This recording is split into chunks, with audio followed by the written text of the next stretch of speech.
Guys welcome back. ये जो reading है ये रीडिंग बेस्ड है आपके पर्सन के परसेप्शन को लेके कि जब आपके पर्सन आपसे मिले थे तब वो आपको कैसे परसीव करते थे और करंटली वो आपको कैसे परसीव करते हैं। Okay, follow, like and share and person reading के लिए डीएम कर सकते हैं। अगर आप यूट्यूब पे देख रहे हैं चैनल सब्सक्राइब कर देना, रीडिंग लाइक कर देना, कॉमेंट सेक्शन में ज़रूर बताना लेट्स सी कैसे परसीव करते थे आपके पर्सन इन द पास्ट जब आप उनसे मिले थे, ठीक है, और करंटली आपको कैसे परसीव करते हैं ये देख लेते हैं। आपके पर्सन को कुछ नेज़ल वॉइस का सिचुएशन है, नेज़ल वॉइस हो सकती है आपके पर्सन की, या फिर दीज डेज कुछ इश्यूज़ आ रहा है ऐसा मुझे लग रहा है, ठीक है, फॉर सम ऑफ यू। या फिर हो सकता है कि आपके पर्सन का बाय बर्थ हो सकता है या कभी तक वो चीज़ बन गई, ठीक है, या फिर आपका हो सकता है फॉर सम ऑफ यू कि आपको नेज़ल कुछ इश्यूज़ हैं। बट मुझे ये एक कन्फर्मेशन आ रहा है। अगर मैं आपको बताऊँ आपके पर्सन आपको पास्ट में कैसे व्यू करते थे, थोड़ा सा डिफरेंट है, मैं आपको बता देती हूँ। इसमें क्या दिख रहा है मुझे, पहले यहाँ पे ये दिख रहा है कि आपके पर्सन को ऐसा लगता था कि आप बहुत ज़्यादा वर्थ नहीं देखते हो किसी इंसान की, यानी आप वैल्यू रियलाइजेशन का टर्म जो है वो आपके लिए नया हो सकता है, या फिर आप वैल्यू करते नहीं थे लोगों की, ठीक है, ये एक परसेप्शन दिख रहा है। एट द सेम टाइम ये पर्सन आपकी पर्सनालिटी से बहुत ज़्यादा ट्रिगर्ड भी थे, अट्रैक्टेड भी थे, और यहाँ पे आप कह सकते हो कि आपके जो पर्सन है वो आपको ऐसे व्यू करते थे कि अगर वो आपके साथ कनेक्ट करेंगे तो समथिंग लाइक दैट कि एक ऐसा कनेक्शन होगा जो इस पर्सन को चाहिए। तो यानी एक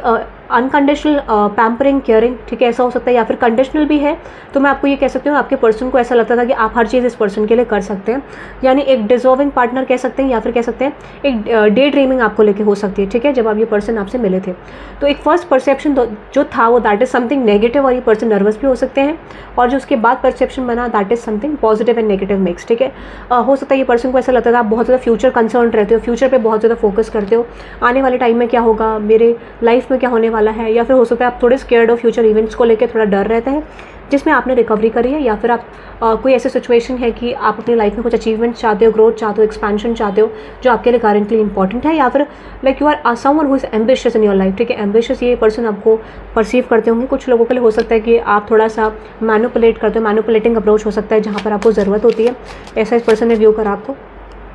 येस एग्जैक्टली, ये पर्सन आपकी पर्सनालिटी से अगर मैं आपको बोलूँ तो जैसे कहते हैं एक इनोसेंस फाइंड करना, किसी की पर्सनालिटी में इनोसेंस देखना, यू आर समवन इनोसेंट, जैसे लव ऑफ योर लाइफ ऐसा कुछ कह सकते हैं। और दूसरा ये कह सकते हैं कि आपके जो पर्सन है उनको ऐसा लगता था कि उनको आपके लिए कुछ करना है लाइफ में, ये आपके साथ रहना चाहते हैं, कुछ करना चाहते हैं आपके लिए, ऐसा भी मुझे लग रहा है। But for some of you ये हो सकता है कि कुछ मिस्टेक्स यहाँ पर है इस कनेक्शन में, या फिर हो सकता है कि that is not positive at that time, ठीक है, कि कोई चीज़ आपके बीच में पॉजिटिव नहीं थी और between you and this person. मुझे लगता है फॉर सम ऑफ ये भूल जाते हैं जब इनको कुछ कहना होता है आपके आगे, ऐसा भी हो सकता है। तो कुछ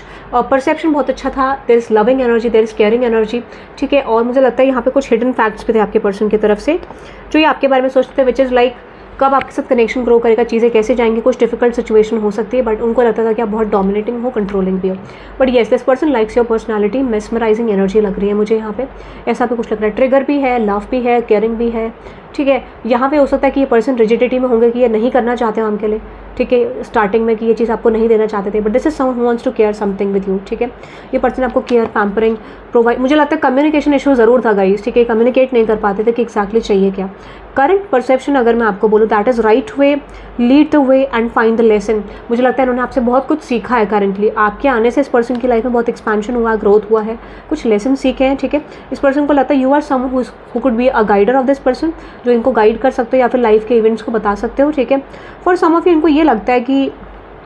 कुछ इनजस्टिस हुआ जिस वजह से आप बहुत ज़्यादा डिटैच हो गए, ठीक है। हो सकता है कुछ चीज़ें ऐसी थी जिस वजह से ये पर्सन रिग्रेट करते हुए दिख रहे हैं, और this could be regarding your creativity, this could be regarding your work, और for some of it this could be something कि आप अपना, हो सकता है कोई किचन, अगर आप कुकिंग के शौकीन है तो कुकिंग का करना चाहते थे, या कोई ऐसी चीज़ थी जहाँ पर रिप्रेजेंट कर रहा है। अगर आपके हस्बैंड भी है तो मुझे लगता है कि वो थोड़े ब्लॉकेजेस क्रिएट कर रहे थे आपके लिए। अगर आपके बॉयफ्रेंड है या कनेक्शन में है तो मैं आपको ये कह सकती हूँ कि ये बहुत ज़्यादा इंटरेस्टेड नहीं थे पास्ट में, अभी ये इंटरेस्टेड दिख रहे हैं आपकी लाइफ के कुछ चीज़ों को जानने के लिए। कुछ ऐसा लगता है कि कुछ मिस्ट्री है आपकी लाइफ में जो इनको जानना है, ठीक है। तो ये पर्सन आपको मिस्टीरियस फाइंड आउट करते हैं, अट्रैक्टिव फाइंड आउट करते हैं, बट थोड़ा नेगेटिव पॉजिटिव आ रहा है जैसे मैंने आपको बोला। Okay, so that is I am getting guys. आप इस रीडिंग को क्लेम कर सकते हैं by typing 333 for upcoming shifts, and have a good day guys, bye bye.